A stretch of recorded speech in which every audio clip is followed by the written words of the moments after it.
Olá, meu nome é Rita de Cássia Ortega Sabagi, eu sou endodontista no Centro de Especialidades Odontológicas de Bauru, da Secretaria Municipal de Saúde.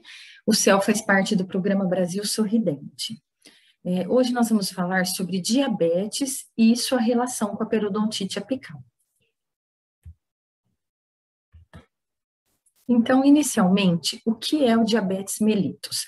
Diabetes mellitus é um distúrbio metabólico caracterizado por hiperglicemia persistente, decorrente na deficiência na produção de insulina ou na resistência da sua ação ou em ambos os mecanismos. O paciente diabético, quando ele ingere a glicose, ela não penetra nas células, ela fica na corrente sanguínea, porque a insulina é o hormônio responsável para que essa glicose ela penetre nas células e seja transformada em ATP, em energia para sobrevivência. Se o paciente tiver qualquer tipo de deficiência na produção de insulina ou resistência na ação de insulina, essa glicose ela não consegue entrar nas células e ela fica na corrente sanguínea, causando uma hiperglicemia, que é a característica principal do diabetes mellitus. O diabetes mellitus é considerado uma doença crônica não transmissível.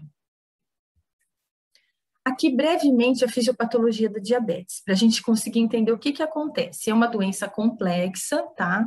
Nós vamos apenas para que vocês entendam como que o diabetes funciona, para a gente entender como que ele causa, como que ele age nas doenças bucais. Então, quando o paciente ingere qualquer tipo de alimento, aumenta a taxa de glicose no sangue, principalmente alimentos que possuem glicose, tá? E isso vai estimular as células beta pancreáticas, que são do pâncreas, a produzir insulina, porque a insulina vai fazer com que essa glicose seja consumida pelas células, faz com que a glicose possa entrar na célula humana para que seja produzida energia para a nossa sobrevivência. Se por algum motivo houver uma deficiência na insulina, na sua produção, na sua ação, essa glicose ela não vai penetrar nas células e ela vai permanecer na corrente sanguínea, causando uma hiperglicemia, que é a característica do diabetes. O excesso de glicose na corrente sanguínea, ele vai se depositar no fígado e ser armazenado na forma de glicogênio. Se em algum momento houver uma baixa na taxa de glicose no sangue desse paciente, isso vai estimular as células alfa, tá, a produzirem um outro hormônio também no pâncreas chamado glucagon. Esse hormônio, ele é responsável pela quebra do glicogênio armazenado no fígado em glicose, e essa glicose é então liberada na corrente sanguínea. Então é um ciclo. Se aumentar a glicose, estimula a produção de insulina para o consumo da glicose.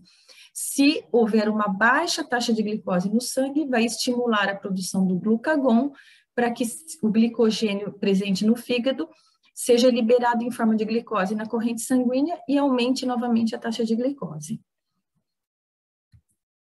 Quais os tipos de diabetes?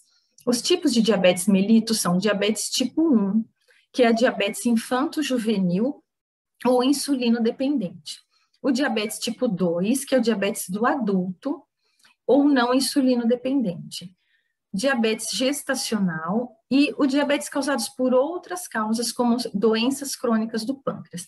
Então, se eu falei que o que causa o consumo da glicose no sangue é a insulina produzida no pâncreas, e que uma falta de insulina causa o diabetes, qualquer doença que comprometa o pâncreas vai comprometer a produção de insulina e, consequentemente, causar um diabetes.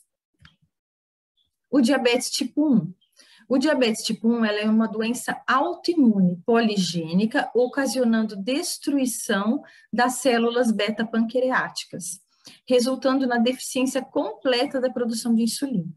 Então, o paciente que apresenta o diabetes mellitus tipo 1, o organismo dele, ele vê as células beta-pancreáticas como um corpo estranho e destrói, o sistema autoimune do paciente destrói as células beta. Chega a ocorrer a ausência total de células beta, e sem as células beta não ocorre produção de insulina. Então, esses pacientes com diabetes mellitus tipo 1, eles têm deficiência completa da produção de insulina, por isso insulino dependente, tá? É uma doença de difícil tratamento, porque é uma doença autoimune, o próprio organismo está destruindo essas células. E ele corresponde, felizmente, a apenas 5 a 10% dos casos, e frequentemente é diagnosticado em crianças e adolescentes. O diabetes tipo 2 corresponde a 90 a 95% dos casos. São os casos que nós vamos encontrar diariamente no nosso consultório, normalmente, não diariamente, desculpa, mas assim, geralmente o paciente diabético que chega no nosso consultório é o diabetes tipo 2. São pacientes mais velhos, geralmente esse diabetes acomete o indivíduo a partir da 4ª década de vida, e ele está associado a um componente genético e fatores ambientais.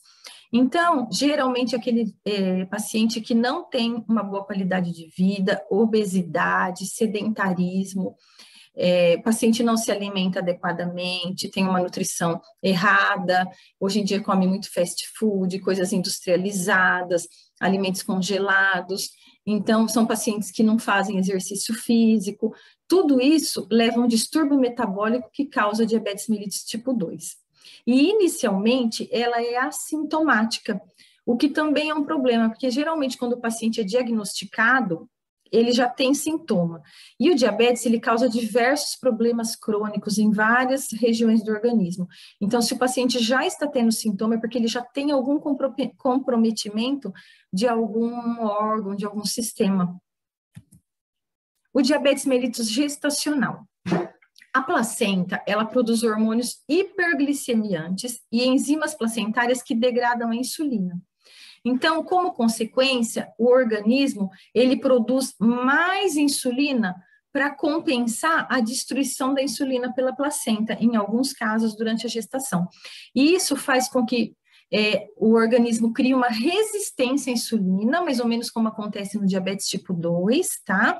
E, às vezes, quando tem uma produção muito grande, as células beta-pancreáticas, elas entram em falência, porque elas não conseguem dar conta desse aumento compensatório da produção de insulina.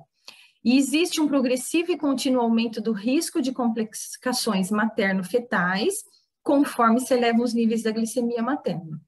E geralmente é diagnosticado no 2º ou 3º trimestre da gestação e pode ser transitório ou persistir após o parto. Então, a gestante pode, após a gestação, não ter mais nenhum tipo de problema de diabetes, o problema ficar resolvido, ou pode continuar após ela ter o bebê. E o fator de risco é independente para um desenvolvimento futuro de diabetes tipo 2. Então, não é porque a gestante desenvolveu um diabetes gestacional que ela necessariamente vai ter o diabetes tipo 2. Pode ser que após a gestação ela nunca mais tenha nenhum episódio de hiperglicemia desse tipo. A prevalência varia de 1 a 14%. A epidemiologia do diabetes. O diabetes mellitus é um importante e crescente problema de saúde pública. Em 2017, a Federação Internacional de Diabetes estimou que 8,8% da população mundial, com 20 a 79 anos de idade, ou seja, 424 milhões de pessoas, vivia com diabetes. Estima-se que em 2045 nós teremos 628,6 milhões de pessoas com a doença. E 79% desses casos vivem em países em desenvolvimento, que, como eu falei, está ligado aos maus hábitos, obesidade, sedentarismo. E isso é um problema de saúde pública, porque a maior parte desses pacientes são tratados no sistema público de saúde. O aumento da prevalência está associado a diversos fatores. A rápida urbanização, uma transição nutricional, maior frequência de estilo de vida sedentário, excesso de peso. Por quê? Quando houve essa rápida urbanização, na cidade, geralmente, o paciente ele faz menos exercício físico, não são tantos trabalhos manuais, geralmente são escritórios, a pessoa fica sentada, se alimenta de produtos mais industrializados, produtos que causam mais obesidade, fast food, como eu falei no outro slide, tá? Então, uma maior frequência de estilo de vida sedentário que causa um excesso de peso. Então, isso tudo tem a ver com o estilo de vida do paciente. Crescimento e envelhecimento populacional. Se as pessoas têm uma maior expectativa de vida, eu vou ter pessoas com maior idade, então o maior número de pessoas podem desenvolver o diabetes, porque, como eu falei, acomete pessoas após a quarta década de vida. Então, quando eu tenho um aumento dessa população mais velha, eu vou ter, consequentemente, um aumento do número de pacientes diabéticos. E maior sobrevida dos indivíduos com diabetes. Hoje eles são diagnosticados mais cedo, são tratados, então tem uma sobrevida maior do que antigamente. A diabetes e a expectativa de vida. O diabetes, ele é uma doença que ele diminui muito a expectativa de vida do paciente. Então, nesse quadro, nós podemos observar isso. Um paciente que ele adquiriu o diabetes entre 20 e 29 anos de idade, ele vai ter uma expectativa de vida de mais 33 anos. Um paciente normal na população em geral, a expectativa de vida de uma pessoa de 20 a 29 anos seria de 49 anos. Isso significa que ele teve perdido pela doença 16 anos, tá? É muito. E conforme vai passando a idade, quanto mais velho se instalar o diabetes, quanto mais velho o paciente for, menor os anos perdidos. Mas, de qualquer maneira, sempre vai haver uma perda na expectativa de vida.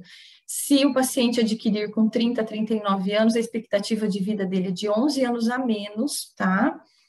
Entre 40 e 49 anos, ele vai ter 10 anos a menos do que a população em geral.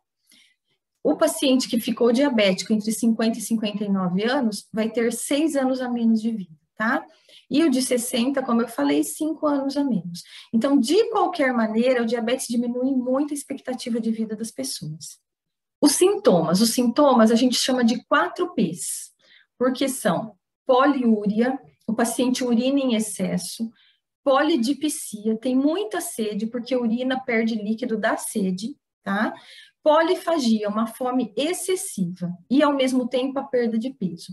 Então, o paciente tem mais fome, come mais, mas assim mesmo perde peso, porque esse alimento ele não está sendo transformado em energia. A glicose, no lugar de penetrar nas células, como eu falei, para ser transformada em energia, ela está ficando na corrente sanguínea e causando diversos problemas no organismo.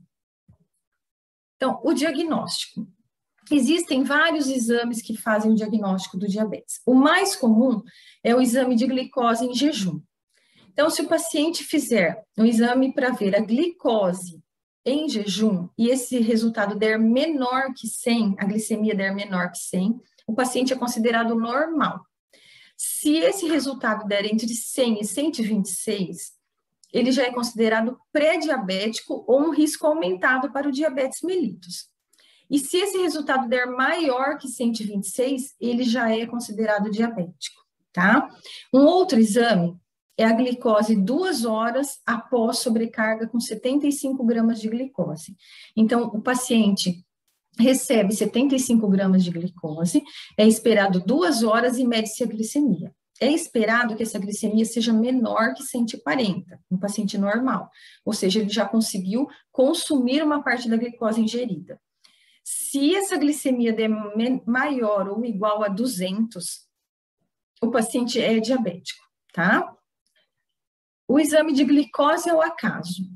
O paciente não fez jejum, pegou ao acaso, tinha comido algumas coisas, é feito o exame de glicose.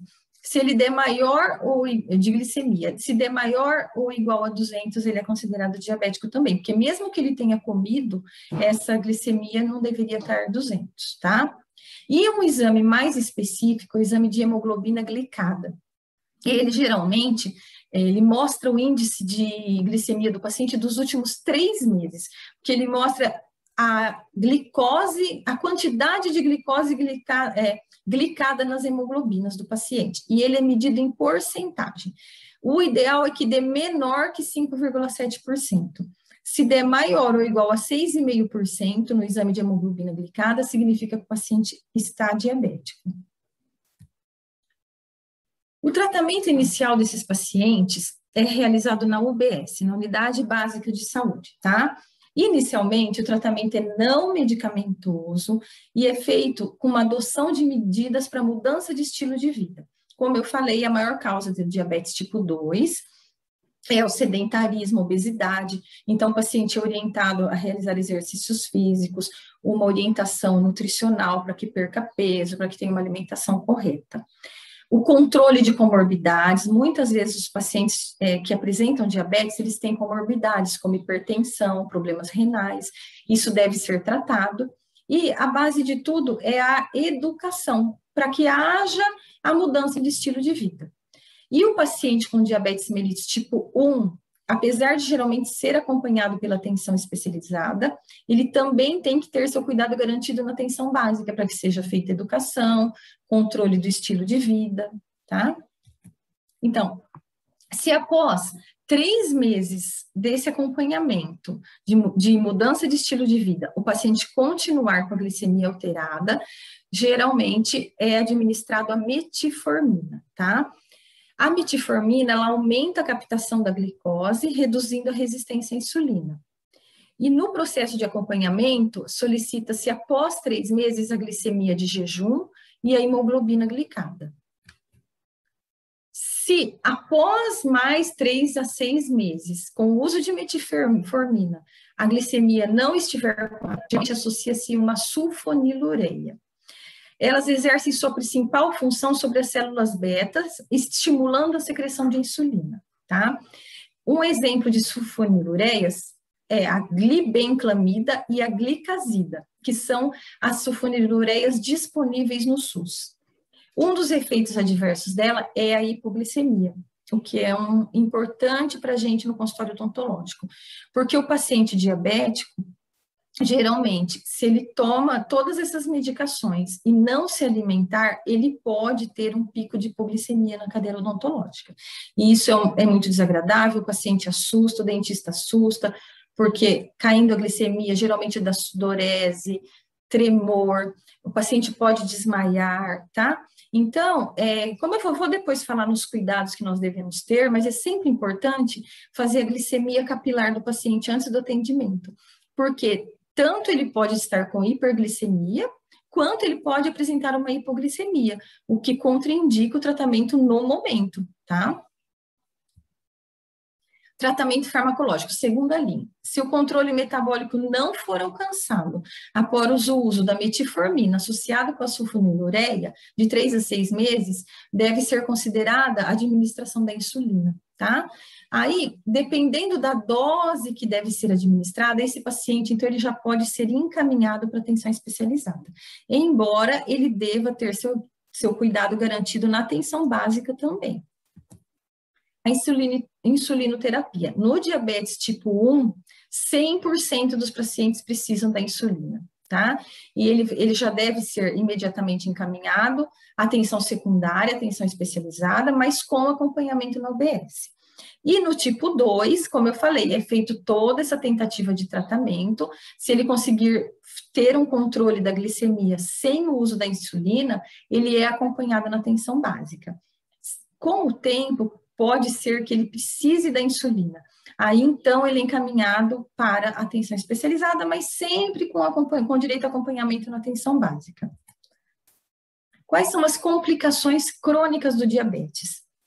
As complicações, elas podem ser microvasculares, são específicas do diabetes, como a de retinopatia diabética. O paciente diabético, ele tem problema nos microcapilares, porque a hiperglicemia constante, uma presença de uma alta quantidade de glicose constantemente na corrente sanguínea, pode lesionar os vasos sanguíneos, ele acaba prejudicando a parede dos vasos.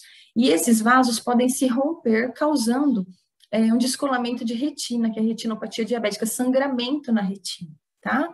A nefropatia pode comprometer os rins, também por problema dos microcapilares.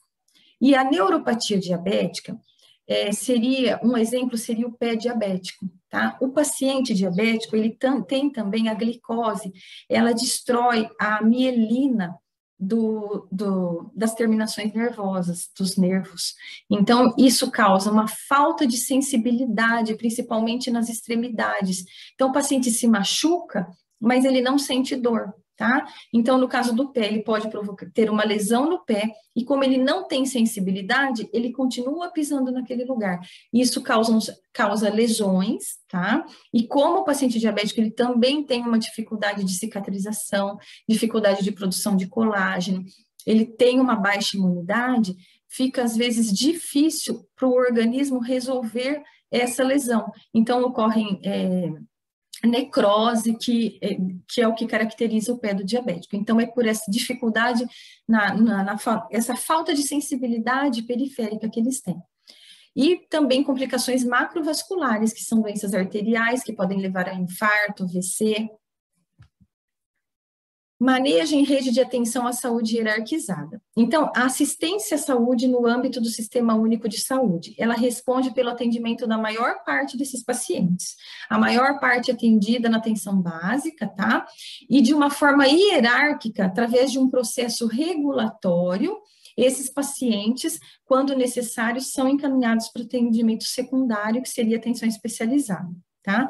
A ação regulatória, ela deve permitir a possibilidade de esgotamento de todos os recursos no manejo na atenção básica, antes que esse paciente seja encaminhado para a atenção secundária. Sendo necessário, o paciente será encaminhado à atenção especializada. O distúrbio metabólico causado pela diabetes mellitus interfere diretamente, como eu falei, na cicatrização e imunidade dos pacientes acometidos. Tá?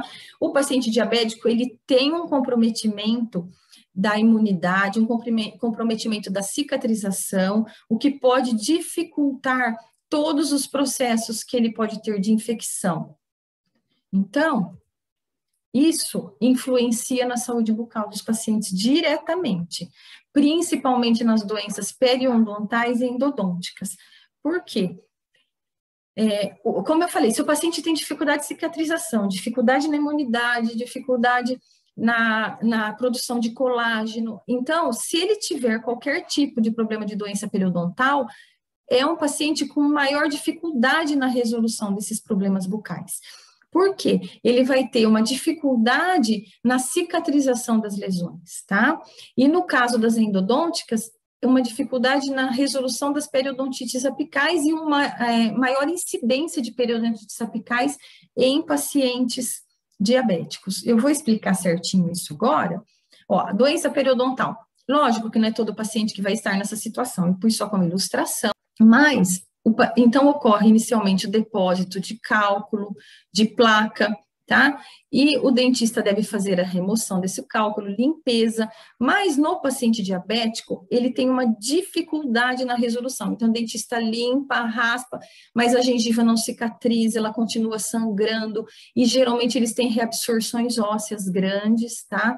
Porque essas bactérias penetram na gengiva, e como eles têm uma dificuldade na debelação das infecções, isso pode se progredir rapidamente. Aqui, para vocês entenderem como funciona o sistema de canais radiculares.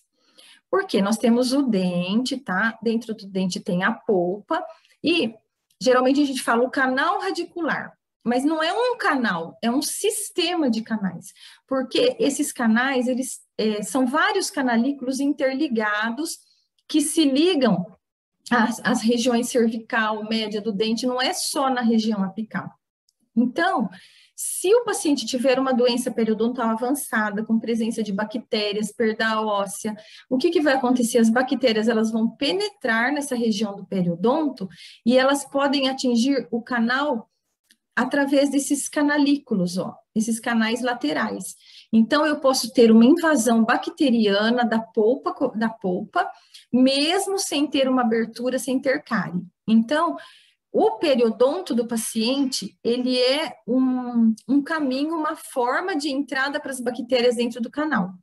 E se o paciente tiver lesões com bactéria, perda óssea, eu posso tiver uma invasão bacteriana dentro do canal, essa polpa vai necrosar, e com a invasão bacteriana, ela vai criar uma periodontite apical, e daí nós vamos ter aqui, no caso, uma lesão endopério. Então, é uma lesão que se iniciou periodontal, as bactérias penetraram no canal e virou um problema endodôntico, tá? Então, uma lesão endopério. Se por outro lado, as bactérias atingirem o canal através de uma cárie, através da coroa, o que vai acontecer? Eu tenho uma cárie não tratada, tá? Ocorre uma inflamação inicialmente da polpa e em seguida uma invasão bacteriana. Essa invasão bacteriana vai causar uma pulpite, tá? Vai causar posteriormente uma necrose pulpar. E essas bactérias vão para a região apical e também aqui tem canalículos, elas vão para o periodonto também, tá? O contrário verdadeiro. E essa lesão periapical que vai causar a periodontite apical, tá? Então, periodontite ou pericementite apical é uma inflamação do pericemento ou membrana periodontal apical e por extensão do osso de suporte adjacente. Então, nós temos duas vias de contaminação do canal endodôntico. A via periodontal, se eu tiver uma lesão periodontal com reabsorção óssea, as bactérias podem atingir o canal, ou a invasão bacteriana via coroa através de uma cárie. Então, inicialmente tem essa inflamação, ocorre necrose pulpar, as bactérias elas se dirigem para o ápice, causando uma inflamação que seria uma periodontite apical aguda. Inicialmente, a periodontite apical aguda, ela não tem perda óssea. Então, a periodontite apical aguda primária, ela se caracteriza pela necrose da polpa, inflamação, sintomatologia dolorosa, mas na radiografia nós não vamos ver lesão, porque não deu tempo de ocorrer a destruição óssea do ápice. Agora, se esse canal não for tratado, essa inflamação, essa infecção persistir, vai começar a ter uma reabsorção óssea nessa região. E daí ela vai passar a ser uma periodontite crônica, tá? Eu vou passar no próximo slide, vocês vão entender. Ó, classificação das lesões. Então, inicialmente, a periodontite apical aguda primária.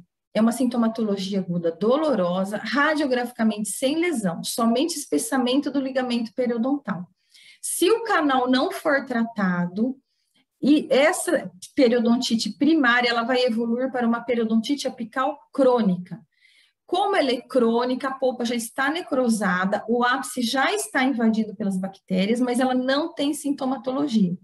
Mas radiograficamente apresenta lesão periapical, tá? Então, o canal não foi tratado. Então, periodontite apical primária, inflamou, necrosou a polpa, o paciente sente dor, porque teve uma invasão bacteriana no ápice, aquela sensação de dente crescido, tá? Não foi tratado, ela vai evoluir para uma periodontite apical crônica. Essas bactérias vão causar uma destruição óssea do ápice, e na periodontite apical crônica, apesar de não ter sintomatologia, radiograficamente nós vemos uma lesão no ápice do dente. Não tratou, ficou crônica lá um tempão com a lesão, nós corremos o risco de isso se reagudizar, tá? Então, a periodontite apical aguda secundária, ela é aguda porque o paciente tem sintomatologia dolorosa e radiograficamente nós vamos ver a lesão, porque ela é uma evolução da periodontite apical crônica. Formou a lesão, ficou lá um tempão, o paciente não tratou, o que vai acontecer? Tem bactéria, qualquer baixa na imunidade do paciente, qualquer probleminha, isso aí vai se agudizar e se tornar uma periodontite apical aguda secundária. Então, daí nós vamos ter uma lesão radiográfica. Então, quando não tratadas, as periodontites apicais podem evoluir para abscessos, que seria a periodontite apical secundária, tá? Então, abscessos agudos pode ocorrer na periodontite apical primária, daí nós não vamos ter lesão radiográfica. Ou a crônica vai evoluir para uma periodontite apical secundária, que é chamado de abscesso fênix. Ou, se for criada uma fístula, esse abscesso ele vai drenar pela fístula e vai se tornar crônico também.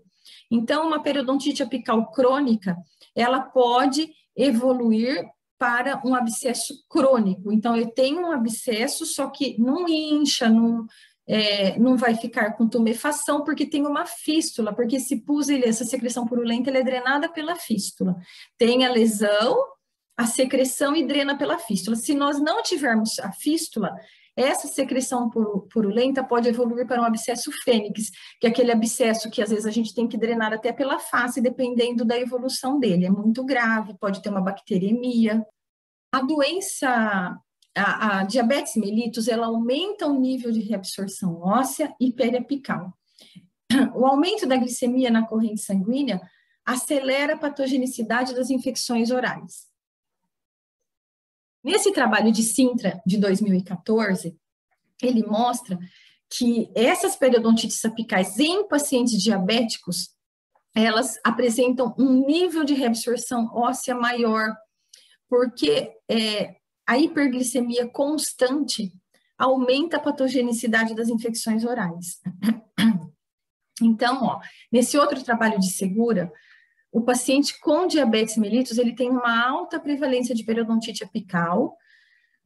As lesões crônicas apresentam grandes áreas de reabsorção e são mais difíceis de reparo, e as periodontites apicais podem contribuir para o descontrole metabólico do diabetes mellitus. Então, vocês viram o que é o diabetes mellitus, como que ele funciona no organismo do paciente de uma breve maneira, porque é uma doença muito complicada. Se a gente fosse entrar em detalhes do diabetes, dava para falar um dia todo aqui. E daí eu passei para vocês o que é uma periodontite apical, como que ela aparece, o que causa, quais os tipos de periodontite apical. Agora, nós vamos interrelacionar as duas. O que tem a ver a diabetes mellitus com a periodontite apical? Tá? Então, no paciente diabético, como ele tem toda aquela dificuldade de cicatrização, dificuldade na imunização, dificuldade na produção de colágeno, tudo isso interfere nas doenças bucais e principalmente na periodontite apical, tá? Então, nesse trabalho de Segura, aqui ele ilustra nesse quadro que dá para eu tentar interrelacionar as duas doenças para vocês entenderem qual a relação que há entre elas, tá? Então, o obeso, com problema nutricional, como eu falei, o estilo de vida sedentário, com uma certa idade, ele vai desenvolver o diabetes mellitus, tá? Aí, se ele não tiver esse diabetes controlado, a constante hiperglicemia sanguínea, ela vai provocar uma dificuldade no reparo tecidual, como eu falei, causa problemas capilares, problemas nos vasos. E isso, se o paciente tiver uma invasão bacteriana do dente, tiver uma cárie ou tiver um problema periodontal, e ele ocorrer uma periodontite apical, como eu expliquei as maneiras que ela podem ocorrer, e ele não for controlado pelo diabetes, ele vai ter uma dificuldade maior na resolução dessas periodontites, tá? Então, o paciente normal, se você tratar o canal, geralmente ele tem uma boa resposta, ocorre neoformação óssea, a lesão vem a desaparecer. Nos pacientes com o diabetes descontrolado, com hiperglicemia constante, é muito mais difícil a resolução das periodontites apicais. Foi observado, eu vou mostrar depois um trabalho mais para frente, que essas lesões, elas são maiores no paciente diabético descontrolado e de difícil resolução. Mesmo você fazendo o tratamento endodôntico do canal, essas reabsorções, elas não se resolvem, não ocorre muitas vezes a neoformação óssea, podendo ocorrer agudizações, períodos de agudização, tá? Então, o paciente com diabetes, ele tem uma dificuldade no reparo tecidual, um maior número de lesões periapicais e com maior dificuldade na resolução, mesmo com a realização do tratamento endodôntico.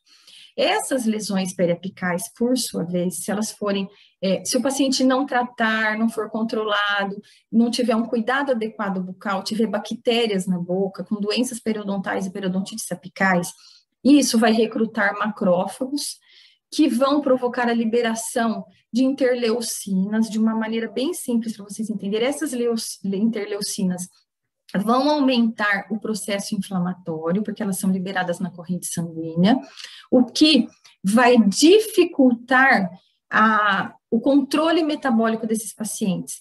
Eles já têm uma resistência à insulina, destruição de células beta-pancreáticas, tá? E esse diabetes, ele vai fazer com que o paciente, essas lesões periapicais, elas dificultam o controle metabólico do paciente com diabetes. Então, olha, essa flecha, ela vai e volta. Então, uma coisa está interligada à outra.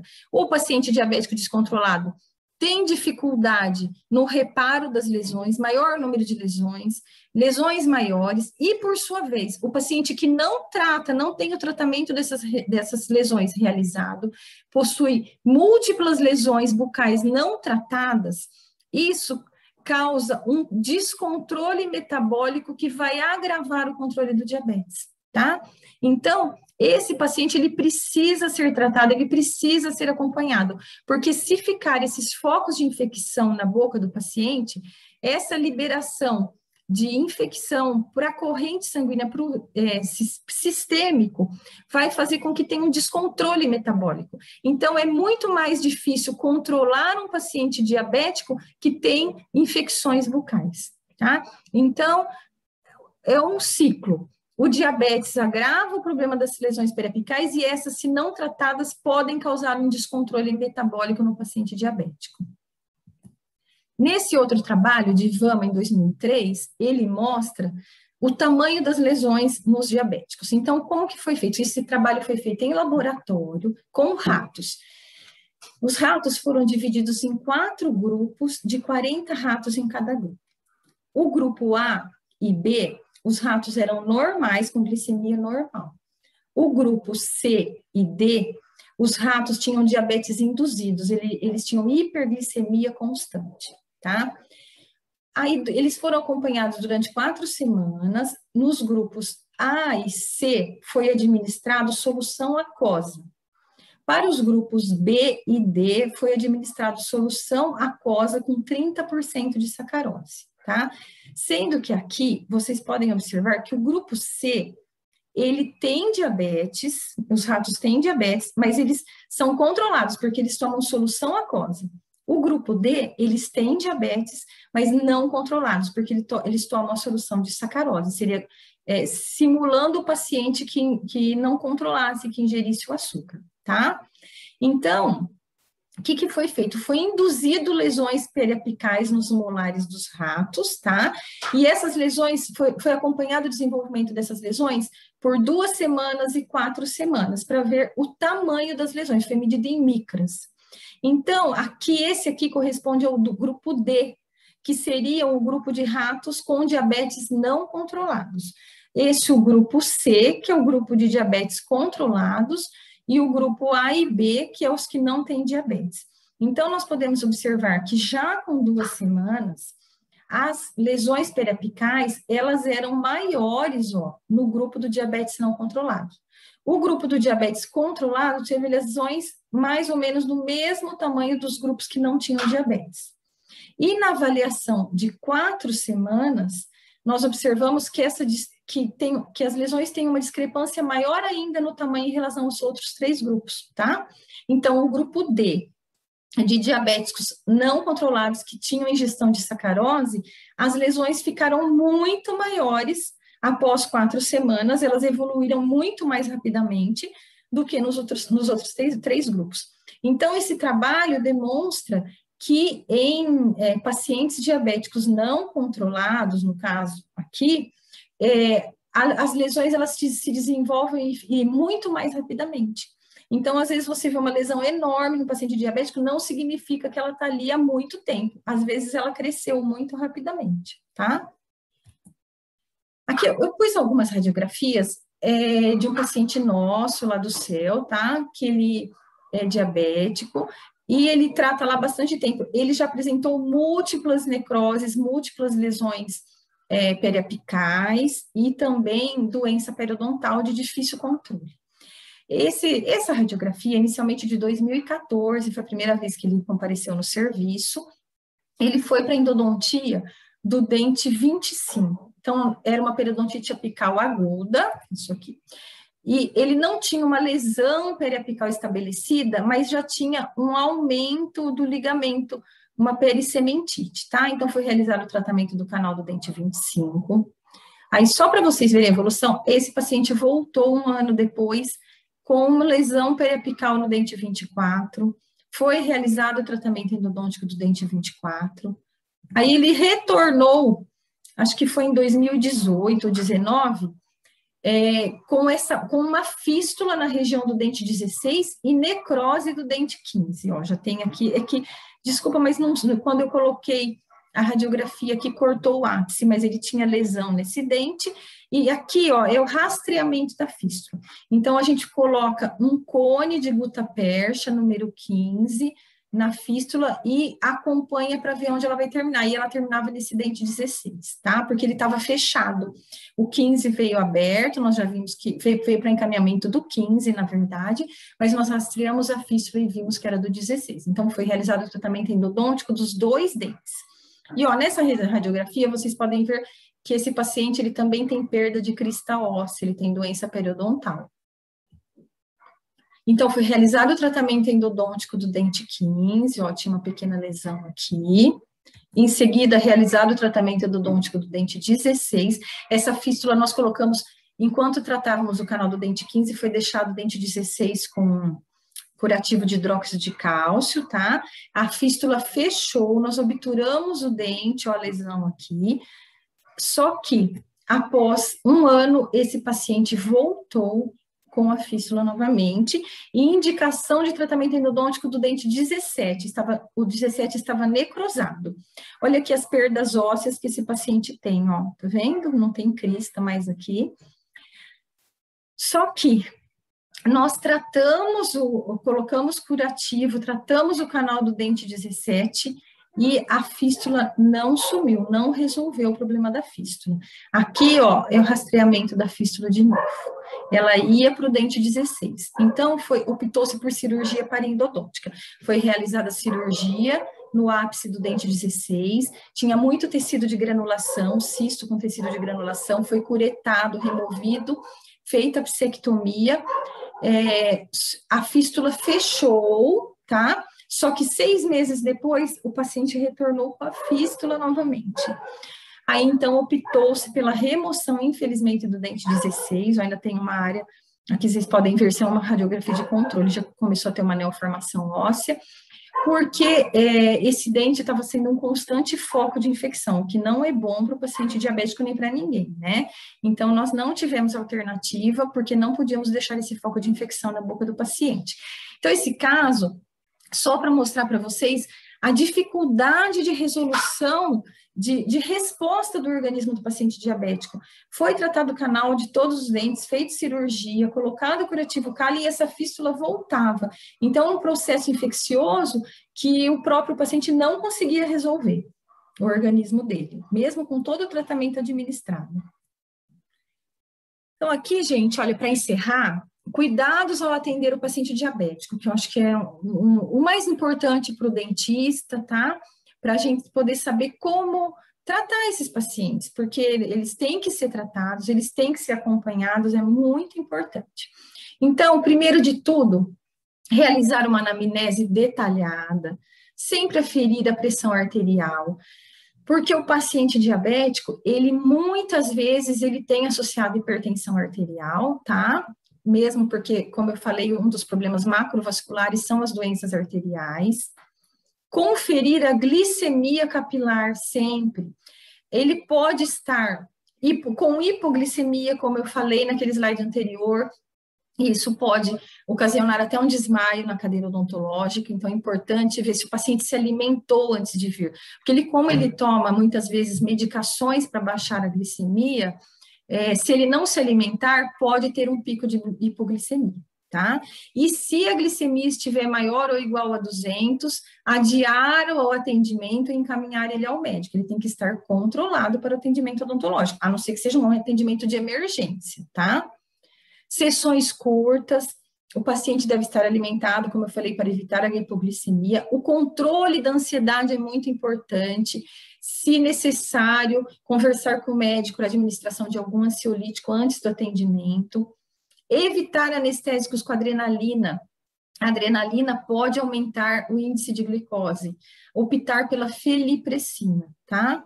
Evitar corticosteroides e anti-inflamatórios de uma maneira geral, só receitar mesmo em último caso, porque os corticosteroides, eles aumentam o nível de glicose no sangue, e os anti-inflamatórios não esteroidais, eles podem causar um comprometimento renal. O paciente diabético, muitas vezes, ele tem comprometimento renal, e o anti-inflamatório não esteroidal é prejudicial ao rim, tá? E a antibiótico terapia, quando administrar antibiótico? De uma maneira geral, nas mesmas situações que para um paciente normal, tá? Se tiver focos de infecção, se tiver um abscesso, evitar passar o antibiótico para procedimentos não invasivos ou procedimentos que até vão ser invasivos, mas que não vão causar bacteremia. Por quê? O paciente diabético ele já toma muitas medicações, muitas vezes ele não está com o metabolismo controlado e qualquer medicamento pode fazer uma alteração no metabolismo do paciente.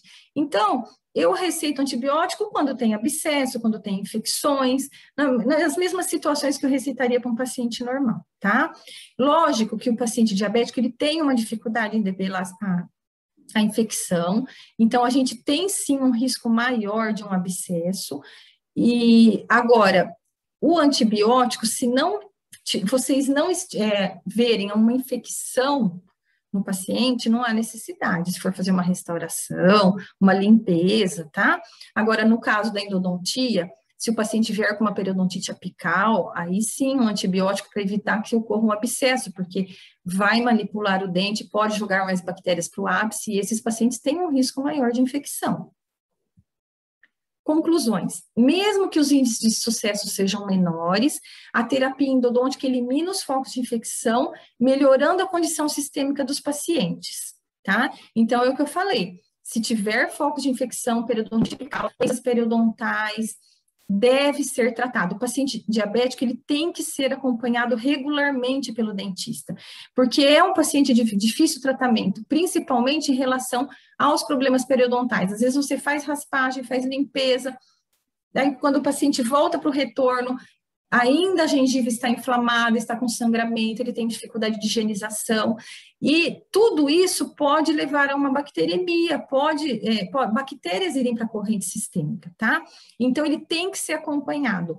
Eliminação de focos de infecção, adequação bucal, não deixar cárie, não deixar extrações por fazer, porque são focos de infecção.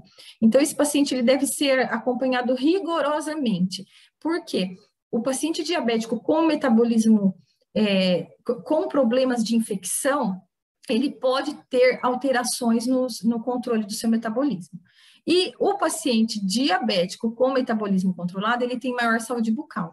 Então, esse paciente, ele deve ser controlado pelo médico, ter a sua glicemia controlada, ele não pode ficar com hiperglicemia constante, tá? Porque se ele estiver controlado, ele vai ter uma saúde bucal melhor. E o contrário é verdadeiro. Se ele for controlado pelo dentista e tiver uma boa saúde bucal, ele vai ter seu diabetes melhor controlado, tá? Essas são as referências que eu usei. Ó, eu vou deixar, aqui vai ficar meu e-mail, muito obrigada. Aqui vai ficar meu e-mail. Se alguém tiver alguma dúvida ou precisar de alguma referência, alguma coisa, eu estou à disposição. Obrigada.